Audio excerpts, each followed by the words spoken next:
kam min shaimin laisa lahu min siyamihi illa al-ju' wal 'atas. Wa qala Syekh Muhammad Zainuddin Abdul Majid wa fi wasiyatihi, zaman sekarang zaman munkarat, memerlukan banyak baca sholawat, membaca Quran, zikir dan taubat, mengingat Tuhan setiap saat. Shallallahul azim wa sadaqa rasulul karim, amma ba'du. Yang sama-sama kita hormati dan muliakan Al-Mukarram Bapak Tuan Guru, yang sama-sama kita hormati tokoh agama, tokoh masyarakat, dan yang sama-sama kita hormati pengurus remaja di Masjid Islahul Anwar, dan yang sama-sama kita hormati rekan-rekan kita PKN Institut Agama Islam Hamzah Wadi, singkatnya hadirin wal hadirat jamaah sholat isya dan dilanjutkan sholat sunat tarawih rahimahumullah.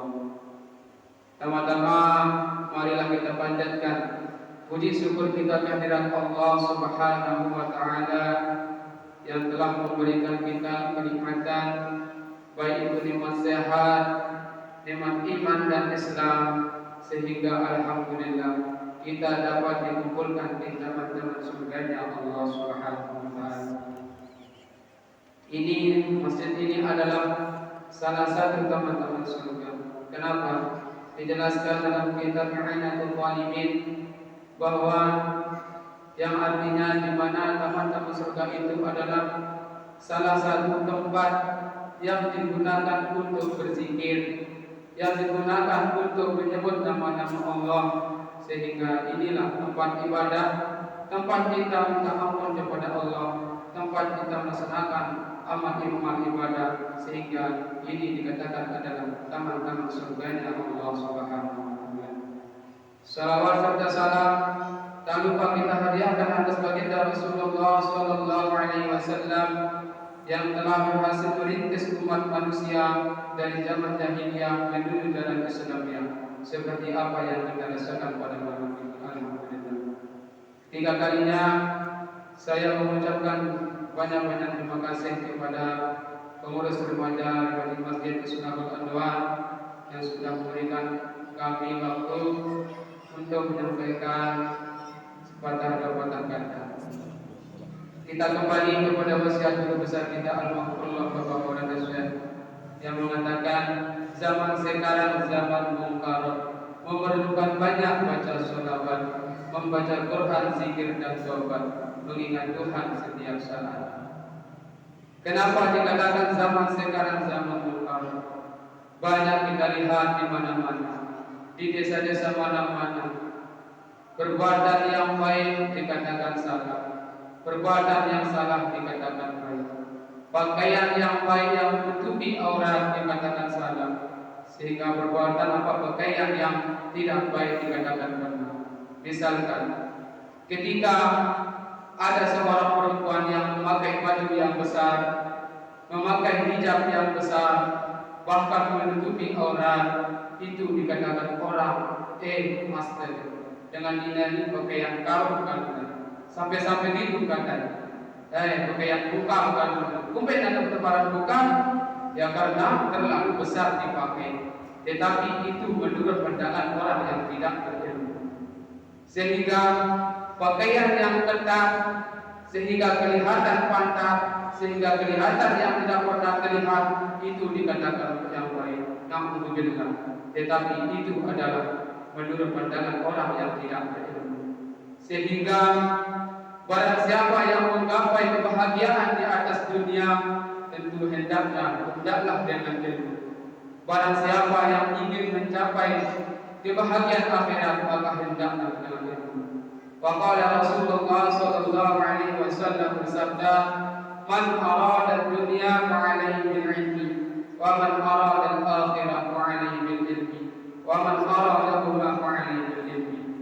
Barang siapa yang ingin hidupnya di atas dunia bahagia, maka hendaklah dengan ilmu. Barang siapa yang hidupnya di akhirat bahagia, maka hendaklah dengan ilmu. Dan barang siapa yang hidupnya ingin bahagia bahagia, baik itu di atas dunia maupun di akhirat, maka hendaklah dengan ilmu. Tentu segala perbuatan amal ibadah yang kita lakukan di atas dunia ini tanpa kita menggunakan ilmu, maka ibadah itu tidak akan diterima oleh Allah Subhanahu wa taala.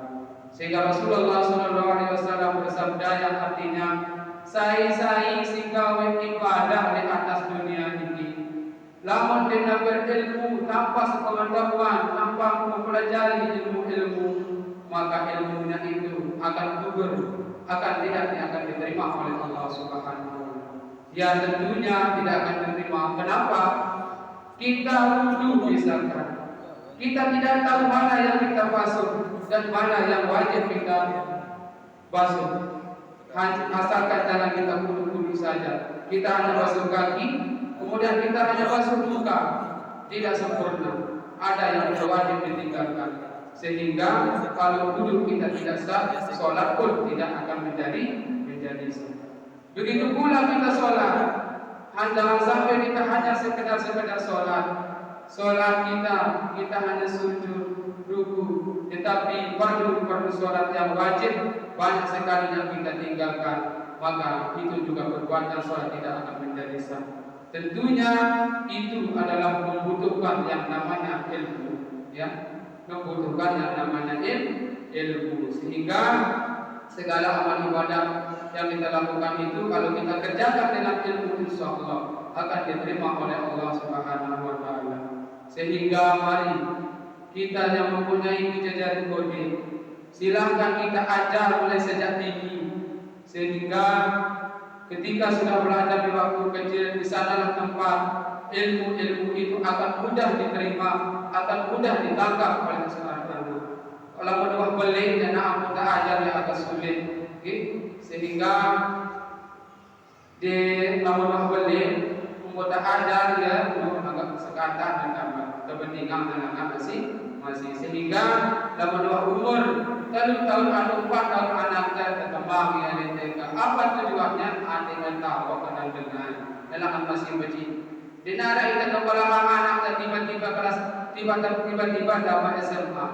Pasti dia melalui jenjang dari bawah, yaitu TK atau PAUD, RI, Sunoya, dan Aliyah dan perguruan tinggi. Dan mungkin kita akan langsung kita naikkan di kelas SMA ataupun maupun Aliyah.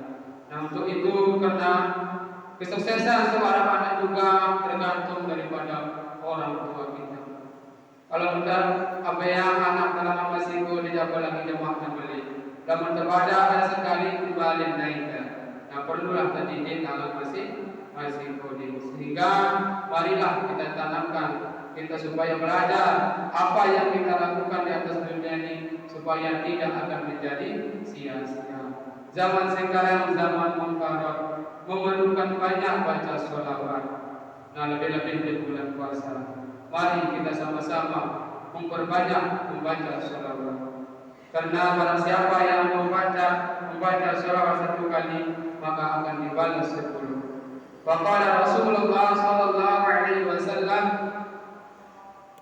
"Man shalla 'alayya wahidan sallallahu biha asran." Barang siapa yang membaca sholawat 1 kali, maka Allah akan membalasnya 10 kali. Kemudian barang siapa yang membaca sholawat 10 kali, maka Allah akan membalasnya 100 kali. Dan barang siapa yang membaca sholawat 100 kali, maka Allah akan membalasnya 1000 kali. Dan barang siapa yang membaca sholawat 1000 kali, lam yatasahullah, maka akan dijauhkan dari api neraka. Nah, untuk itu marilah kalau kita sudah tahu fadilah-fadilah sholawat, mari kita amalkan. Mari kita laksanakan lebih-lebih di bulan Ramadan. Lalu tidak baru 1 kali ya 10 kali, kalau tidak baru 100 kali ya 1000 kali, sehingga nanti kita akan dibebaskan dari api neraka. Zaman sekarang zaman munkar, memerlukan banyak baca sholawat, membaca Quran, zikir dan taubat, mengingat Tuhan setiap saat, membaca Quran. Bahwa kita sudah tahu bahwa bulan Ramadan di mana diturunkannya Al-Quran. Qala Allah Ta'ala, Sahru Ramadan alladzi unzila fihi al-Qur'an, bahwa bulan Ramadan adalah bulan di mana diturunkannya Al-Qur'an. Hudan linnas wa bayyinatin minal huda wal furqan, sebagai petunjuk bagi manusia sehingga kita tahu mana yang hak dan mana yang batil, dan mana yang haram dan mana yang halal, dan mana yang wajib kita laksanakan dan mana yang wajib kita tinggalkan. Faman syahida minkumus sahra falyasum, dan barang siapa yang berada di bulan puasa itu, yang masih hidup di bulan puasa itu, falyasum, maka berpuasalah. Nah, seperti kita yang masih sehat, alhamdulillah, kalau sudah siap kita melaksanakan puasa. Wa man kana maridan aw ala safarin fa iddatun min ayyamin ukhra, dan barang siapa yang maridun, yang sakit pada saat itu atau pada bulan Ramadan itu, wa man kana maridan aw ala safarin fa iddatun min ayyamin ukhra, dan barang siapa yang di perjalanan jauh, maka boleh dia tidak berpuasa. Karena nanti keadaannya mungkin dia lapar, kemudian dia safari atau jauh, perjalanan jauh, kemudian dia sakit, tidak mungkin kita akan lanjutkan puasa kita. Berani kali rumah sakit, suntiknya itu batal puasa ante, adina itu obat pasti kita hidupnya batal puasa ante, sehingga fa'iddatu min ayyamin ukhra. Sehingga Al-Quran mempermudah kita disuruh menggantinya, fa'iddatu min ayyamin ukhra, ya kita ganti dengan hari yang lain, ya tentunya nanti setelah bulan puasa atau nanti setelah hari raya. Ya, itu hal-hal yang harus kita perhatikan.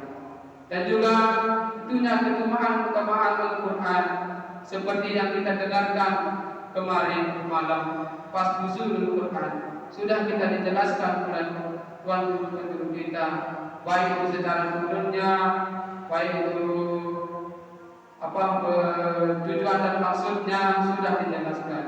Di sini dalam hadis Rasulullah sallallahu alaihi wasallam, "Man qara'a bil harfa min kitabillahi ta'ala falahu hasanatun bi asri amsalha.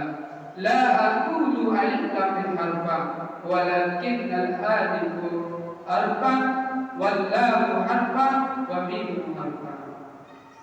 Barang siapa yang membaca Al-Quran satu huruf saja, falahu hasanatun bi asri amsalha, maka akan dibalas baginya 10 pahala. La aqulu alif lam mim harfa, nek kumeno alif lam mim itu adalah satu huruf bukan.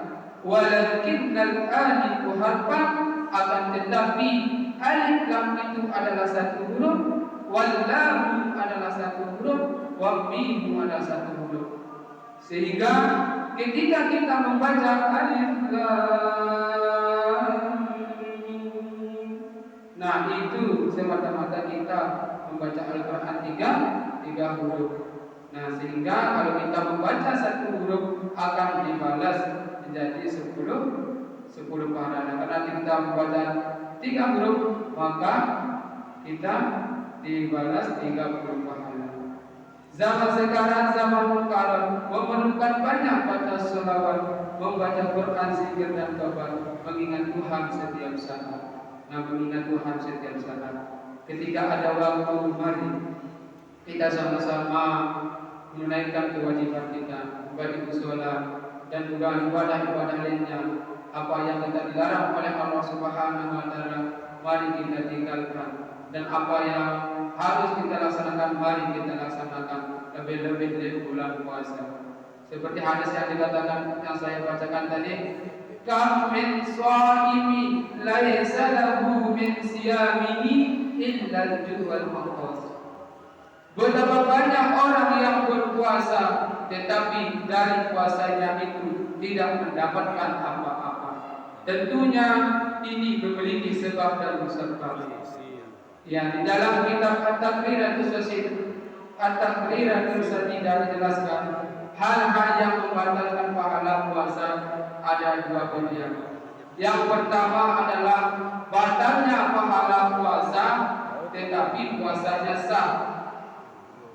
tetapi itu tidak wajib dipotong. Dan bagian yang kedua, batalnya pahala puasa, dan batalnya pahala puasa. Nah, yang bagian pertama ini batalnya pahala puasa, tetapi puasanya itu sah. Nah, apa sebabnya? Di dalam takrib itu dijelaskan ada 6, tetapi salah satunya adalah al-ghibah. Nah, salah satunya adalah ghibah. Ghibah ini adalah dijelaskan di sana, ia zikruka akhakal muslimah bima yakrahu walau kunta shadiqan. Ya, sesuatu yang kira menyebut saudara muslimnya, yang kira menyebut sama muslimnya. Dono anina lampa, dono anina lekat sebutnya bandung. Bima yakrahu, dengan apa yang dibenci. Walaupun taswadikon, meskipun apa yang kita ceritakan itu adalah benar, nah, tetapi itu tetap dikatakan namanya ghibah. Nah, itulah salah satu daripada hal yang membatalkan pahala puasa. Nah, mungkin sekadar ini yang dapat kami sampaikan, kurang lebihnya kami mohon maaf. Apabila ada kata-kata saya yang salah, itu semata-mata datangnya dari diri sendiri, dan apabila ada kata-kata yang benar, itu semata-mata datangnya dari Allah Subhanahu wa taala. Kurang lebihnya kami mohon maaf. Wallahu muwaffiq wal hadi ila sabilir rasyad. Wassalamualaikum warahmatullahi wabarakatuh. Allah